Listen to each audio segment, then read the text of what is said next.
Hello, YouTube people. Well, I'm stuck in traffic. I thought I'd go ahead and update you on what's going on with keeping my mother. As you can see behind me, I have a full car of stuff.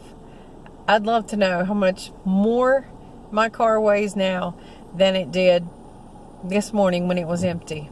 But so I left my mother for a few days at someone's house to take care of her, and that's extremely expensive. So it's cheaper me keeping her anyway.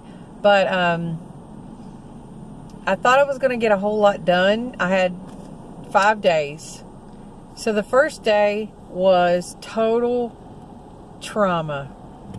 I thought I was going to drop her off at 9 o'clock and it was going to be, easy peasy. I drop her off. I go back home. I pull out the trash for the trash man. And I pick up a few things out of the refrigerator.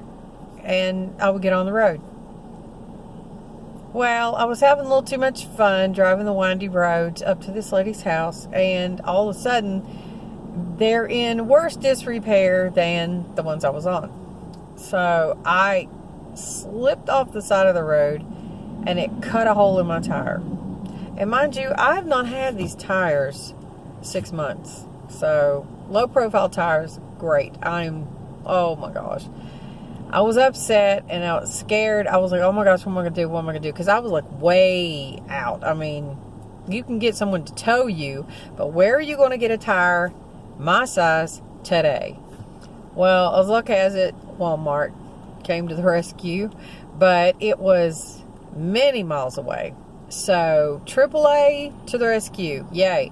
Always have AAA, because if you're ever stuck out anywhere, and they are your last hope, they really are. I was so happy to see them. So, but they got lost coming to get me. I ended up eating lunch at this lady's house, mind you. I probably got there at 9:30. We'll just say 9:30 in the morning. I ate at about 10 after 12. And they were finally coming up the road. She had told them something. I don't know why they didn't just have a GPS. I don't know. Maybe not everybody has a smartphone, but they should have a GPS in a tow truck so they will know where to come get you. If they're working for AAA, you'd think they would have to. Well, anyway, it took forever, but they were super sweet. So we drove, I don't even know. I know from my mom's house to that Walmart, it's probably, we'll say 30 minutes. Oh, yeah. So it was probably an hour we drove, because I know it takes at least 25 or 30 to get to her house from my mom's house. And, well, we didn't have to go back to my mom's house, but back to that town to get on the interstate. So, yeah, so we probably drove almost an hour just to get onto the interstate and then on. So, I mean, the whole trip to Walmart was an hour. So, anyway, we get to Walmart, and, of course, they have everybody and his brother that day wanting something done. So, I don't know how long I sat there, but I ran into a really sweet lady, and we got to talking, and I thought, I'm not in a super duper hurry. I really wished I could get there today early enough to do some things, but I didn't. So that was okay. I mean, it's not like it was that big a deal. So just remember, when you're doing things, I don't care what it is, even if it doesn't have anything to do with taking care of your elderly parents, like, this video series is going to be. Just try and relax. I know sometimes we're so used to doing things so fast, and we get all uptight about the least little things. Well, this was a major setback for me, money-wise, but thank you, Jesus. I had, my mother could help me out. So I got a new tire, paid $10 extra in case something would happen to it. I don't know how long that little guarantee lasts, but, that was nice. So I got my tire on, and then off I went. Oh no, I had to go back to my mom's house. Oh yeah. So I had to drive 25 or 30 minutes back to her town. to take the trash out and do the last minute little things I needed to do. And then I could be on my way. I did not get home because it's a 4.5 hour trip. At least. And I only stopped once. I did not get home till about 10 or 10:30. But then my daughter that works at night calls me on her lunch break. So I really didn't get to bed till 1 o'clock. And it didn't make that much difference anyway. It was nice talking to her. So, but that was one whole day wasted in my book. But I had to keep remembering, it's okay. I have 4 more days. Well, to pack your car, you have to know how much stuff's going to fit in your car. Well, I kind of wished I could have practiced, do a practice run. But I had to clean my car. I had things to do. I had to get an oil change. Had to have the guy go ahead and check my brakes, make sure the rest of my tires were okay. And, that probably took an hour out of the second day. But finally today when I went to pack, it took me forever. And then I had to sit down and do my taxes because of a thing with my daughter. I had to have them in because somebody had to have proof of my income.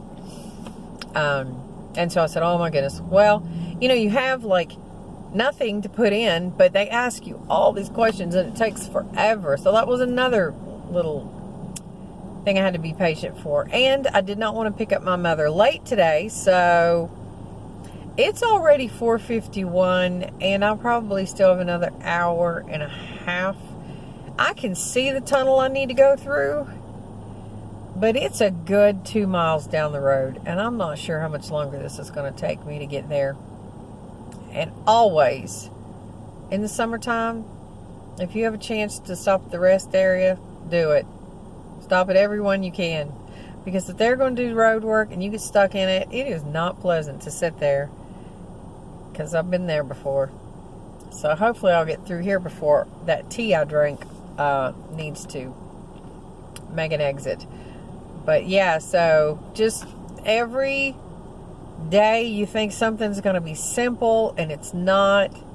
Just don't freak out. Try to relax. Stop and breathe. Just remember, this is just one day of many days in your life. You've got plenty more probably. So this is really a test in patience for me because I'm used to, my life is pretty fast paced in the town where I live with my kids. But when I stay with my mother, everything's really slow paced. We're farther from town, from just going out and picking up something to eat. So yeah, this is really a test in patience. So just remember, if you are going through this with your parents, that it's really going to be different than you're used to. Your lifestyle is going to change for a time, but just remember, I keep telling myself, this is not going to be forever. This is just a wonderful chapter in my life where I get to take care of my mother. And for all she's done for me in my life and my family, I owe her this. So I look at it as just a wonderful thing that I can do for my mother, a good practice run for my kids for when I get older. They possibly will end up in the same, one of them may end up in the same boat as me, taking care of me. I don't know. But just remember, practice patience. And just try to smile through it. Do a lot of praying, meditating, whatever. But yeah, so this is moving day. This was just a little vlog to let you see, like, this is only a portion of what you're seeing here. It's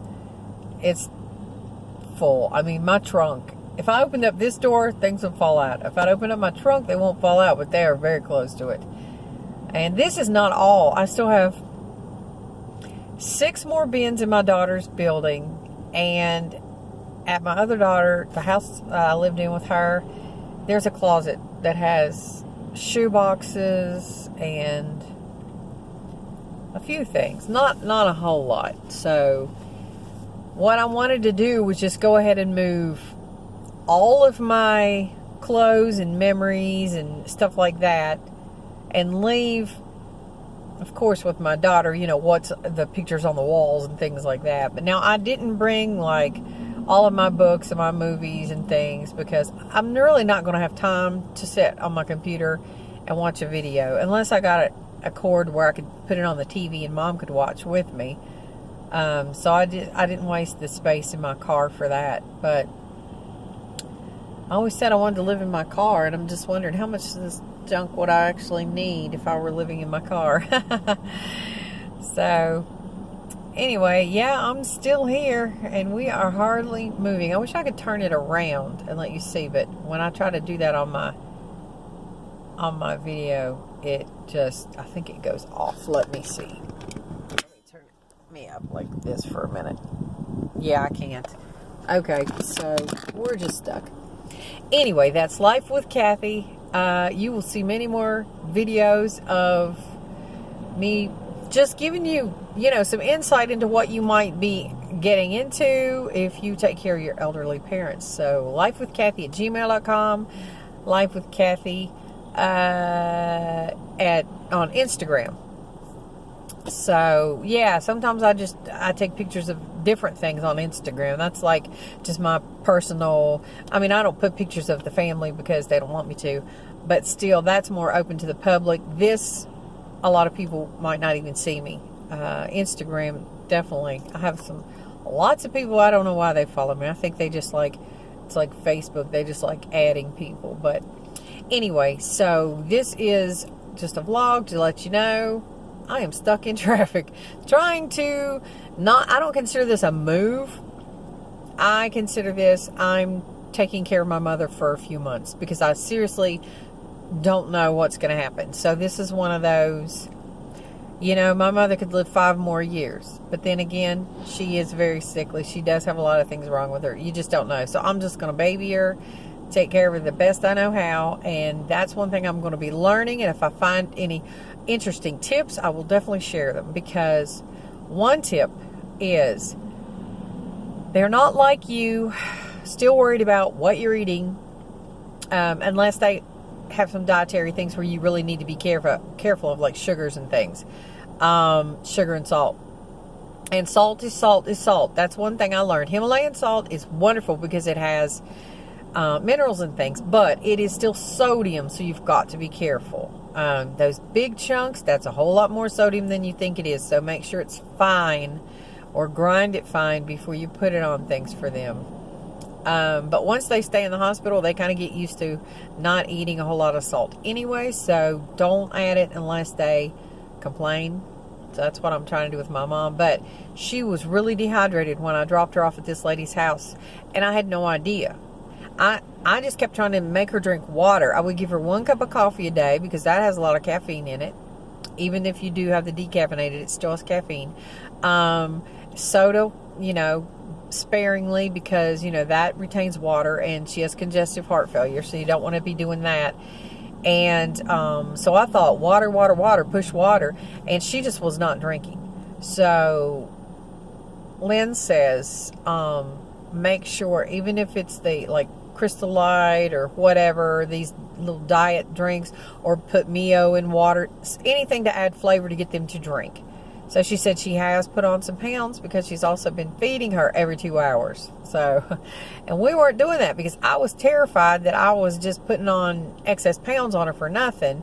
So it's really a learning curve when you start taking care of someone elderly. It's totally different than you think it's going to be. So start studying up before you have to, if you know you're going to be the one to do it. I'm going to definitely start reading up and learning a whole lot more, so I can take very good care of my mother. Never know, I might have to take care of someone else someday. But for right now, it's just my mother. So anyway, I will not bore you any longer. This is almost 15 minutes, and it was just going to be a simple little vlog. So anyway, have an awesome day, and I will see you later.